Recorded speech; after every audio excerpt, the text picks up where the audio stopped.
to do today is put some fresh fork oil in this thing.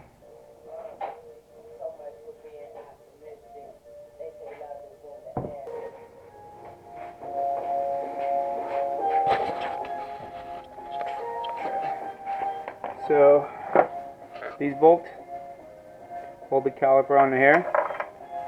Look at that. You just want to get those out. Spike's metric. You can get away with standards if you want. I'm using a 12. Get that off. Before that, you're going to want to get the axle out. And the way this is set up is goes on there just like that. And you're going to have a cotter pin that goes through there. So you want to get that cotter pin out. Get that thing out. I use a 7/8 box end on one end.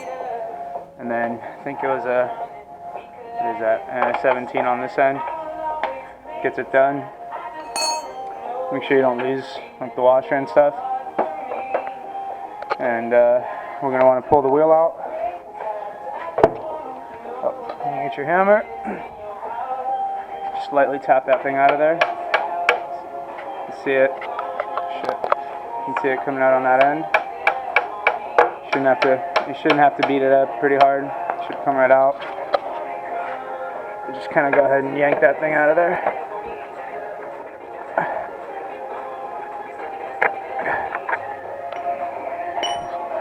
At this point, you can pull on it a little bit.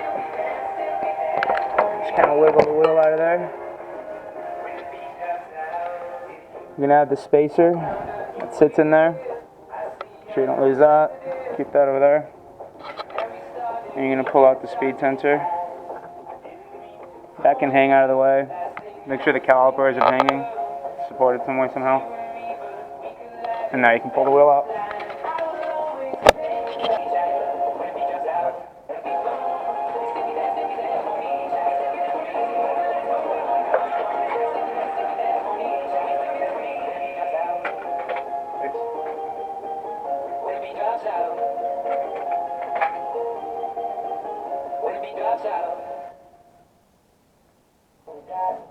The other thing you're going to want to do, once you loosen up the wheel a little bit, it's a lot easier to get the wheel out if you get the fender off.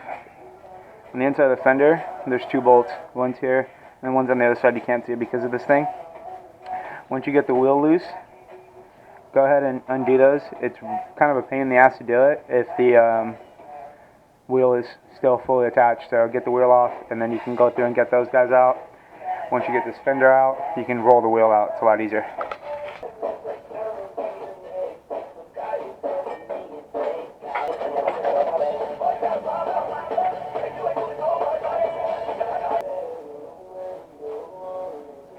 Those 4 bolts that hold the fender on are a real pain in the ass to get to. There's not much room. The 12 that you need to get out of there pretty easily. Make sure you put this somewhere where you're not going to step on it, hurt it, whatever. Now you got your wheel out of there.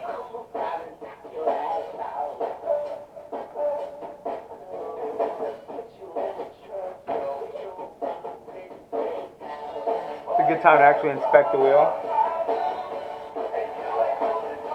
I try not to because I always find something wrong. That makes me think.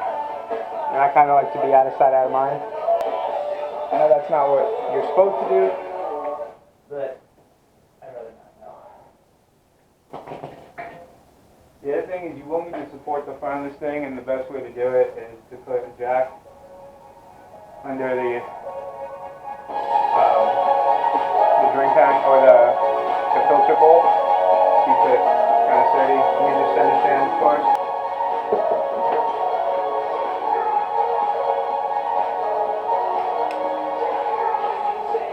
Next thing you're going to want to do is loosen up, so I can point to it, this guy right here, and this guy right there.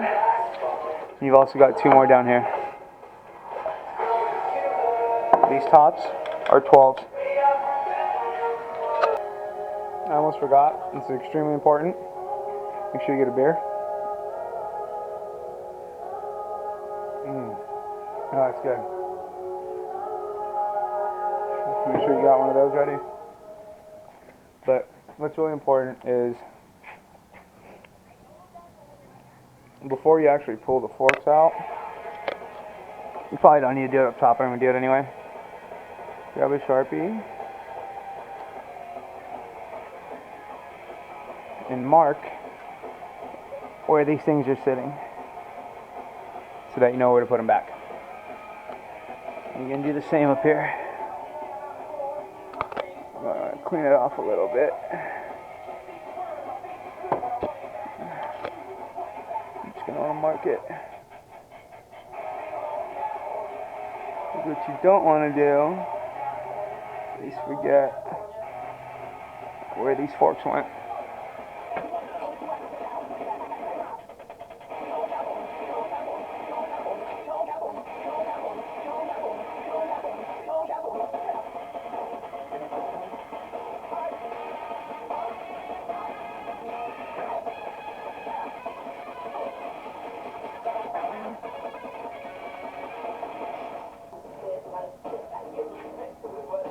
Once you get there, you can actually just pull the forks out.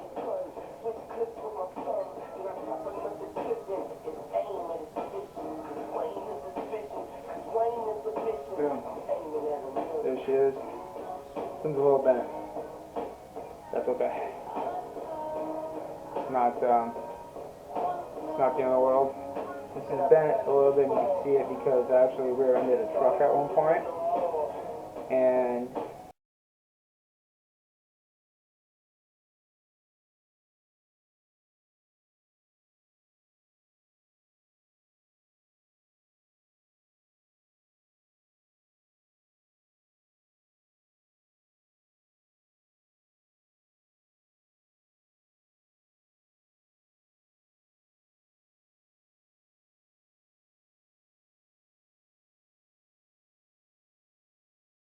you know, the thing you're going to want to do on this, see that dimple and that clip around it? That dimple is going to have to be pushed in, and then you're going to grab like a pick.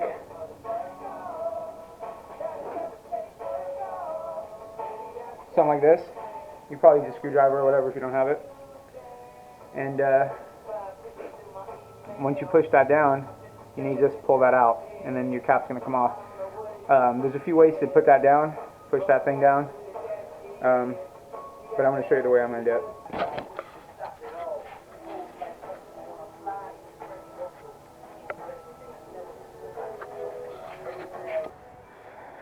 The easy way to do this, you get a screw, you kind of screw it into a stud in your garage or wherever. Make sure it's kind of pointing down a little bit. You can see that clip in there and that dimple. You just want to kind of get that screw right in that dimple and push forward, and when you do that, you can't really see it, but that clip will start to come loose and you can kind of pluck it out of there. That's how we do that. Okay, so once you get the cap off, that little spacer we're talking about, there it is. Set it down so you can see it. That guy right there. And this here, that's your fork cap. Now,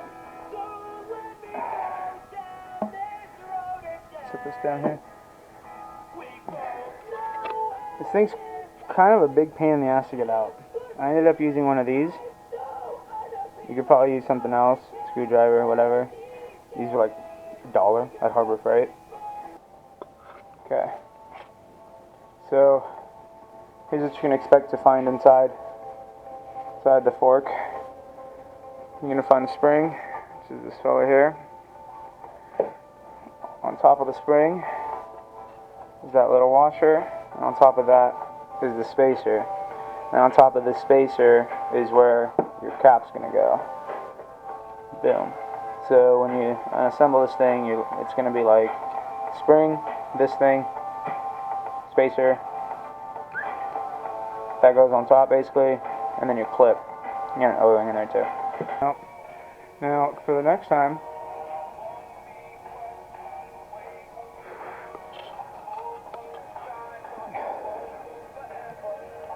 now there's different ways to measure how much oil came out of it, and if you know how much you're putting in, then great, you know how much you're putting in.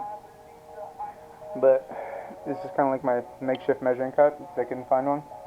Got this beer mug, and I'm going to pour the oil out of the fork in here, and we're going to see how much is in there. Now remember, the more oil that you put in, the stiffer it's going to be, and the less, obviously, the softer it's going to be. So since I'm going with a heavier weight oil, and we'll go over that in a second, I'm going to put about the same in there.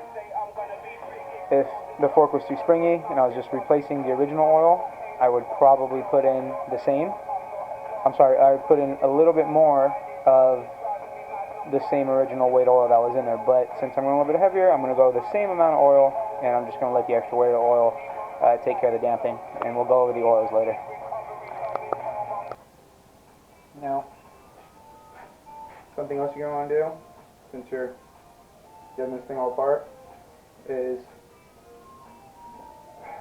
you're going to want to shoot some parts cleaner in there, so you can get all that gunk and all that shitty oil that's been in there forever out. If you use any parts cleaner, I like to use carbon choke or carb whatever, because brake cleaner generally is not really meant to be nice to seals, and you got the seal in there. So you're just going to want to spray some of that in there, kind of let it do its thing, and you're going to want to pump it. You're just going to want to pump it. Just get that man through there. Just gonna pump the fork through a little bit. You can kind of hear it doing this thing. Just kind of want to do that. So it comes out nice and clean. Which this for the most part is. Okay. Now we got this other fork. Let's see what we get out of it. Just gonna drain in here. So you can see, there's really not very much oil in there. So, get a shot of it.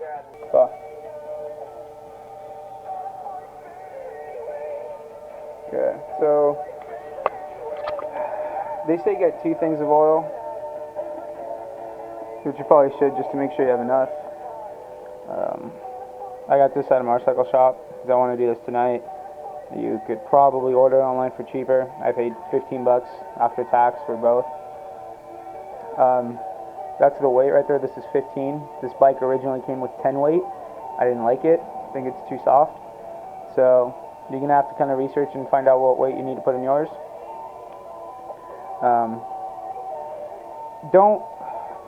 You can't buy this stuff at like Walmart or Pep Boys. Some people use ATF fluid or some other shit. Just go out and get fork oil. It's not expensive. Get it on Amazon, order it, plan ahead, and wait a few days to get it. And put what you're supposed to put in there. Don't try to substitute on this one. And that's about it. You're just going to want to basically look at what you took out. Think if you want a little bit more. Like I said, I'm probably going to do about the same that I took out of it back into it. Maybe a tad bit more for a little bit more damping because of the way that I ride, which I guess the best way to describe it is spirited or aggressive, however you want to call it. So I'm going to put a little bit more in there. But there it is. That's what you need.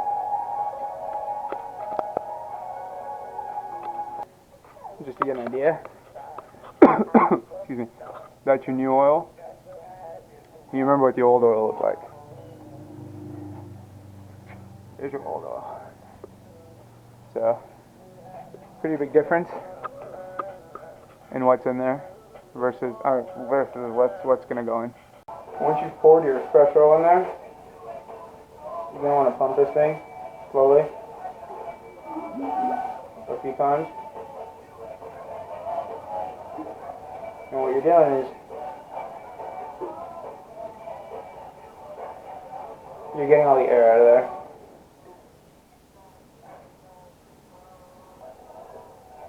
First goes our spring.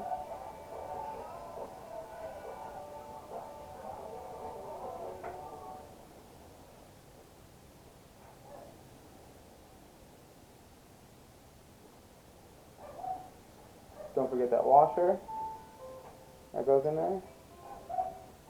Push that down. And our spacer will go in there as well. And then we put our cap and our clip on.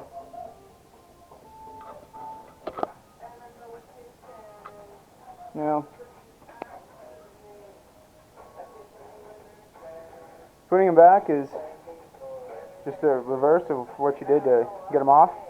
Remember this, the one with the two ears, that goes on the right side if you're sitting on the bike. That's where the caliper is going to mount. If you get them backwards, you're going to have to take them off and do them again.